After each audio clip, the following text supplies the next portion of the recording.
vous donner les prédictions de l'Éternel. Je vais vous donner les prédictions de l'Éternel.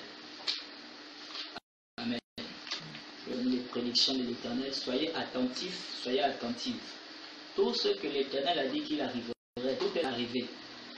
Rien de ce que l'Éternel a dit par la bouche de son serviteur que cela arrivera. Rien de cela n'a jamais manqué d'arriver. Alléluia. Donc, je prie, tu es attentif et tu es attentif ce matin au nom de Jésus-Christ de Nazareth. Et tu es attentif et attentive ce matin au nom de Jésus-Christ de Nazareth. Ok.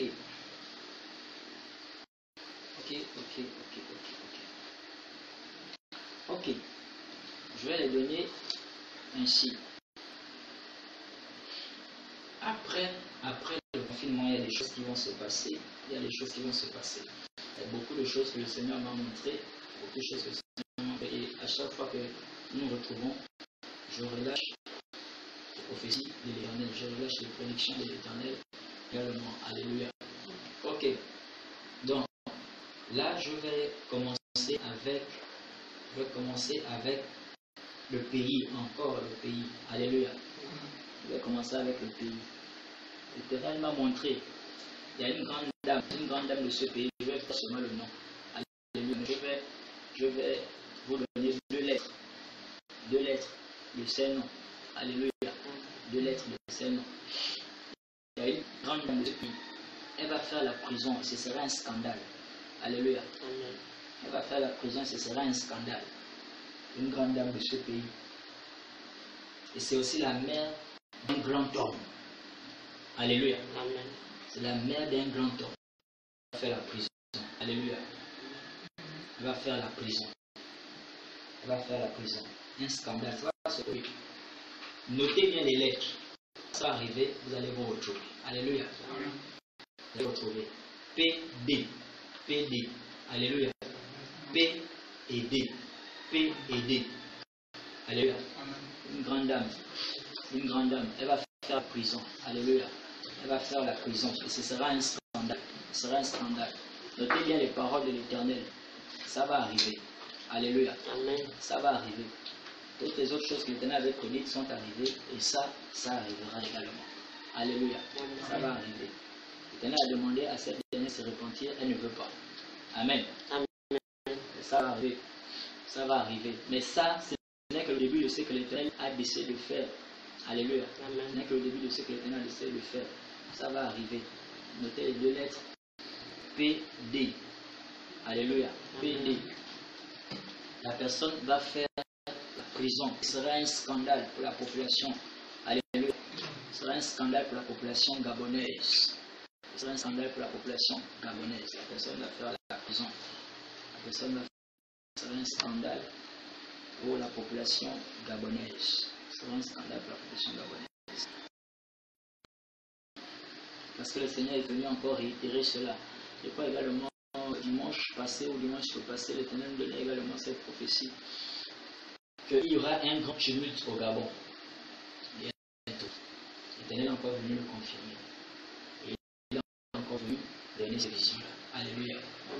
Il faut parler, mon fils. Je t'ai demandé de parler. Parle. Qu'ils entendent bien et qu'ils se préparent bien.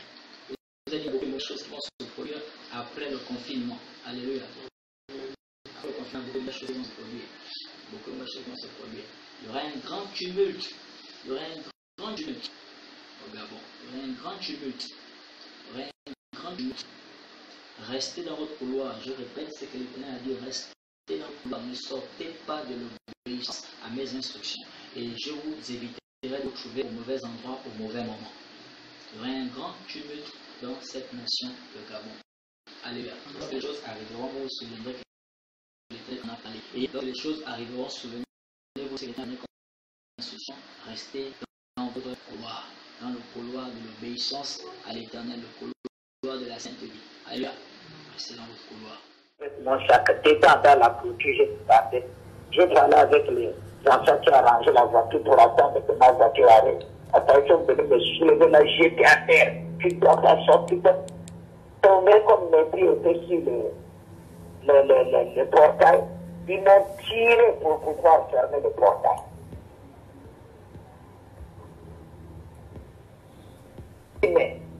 on nous a dit que tu dois pas sortir seul.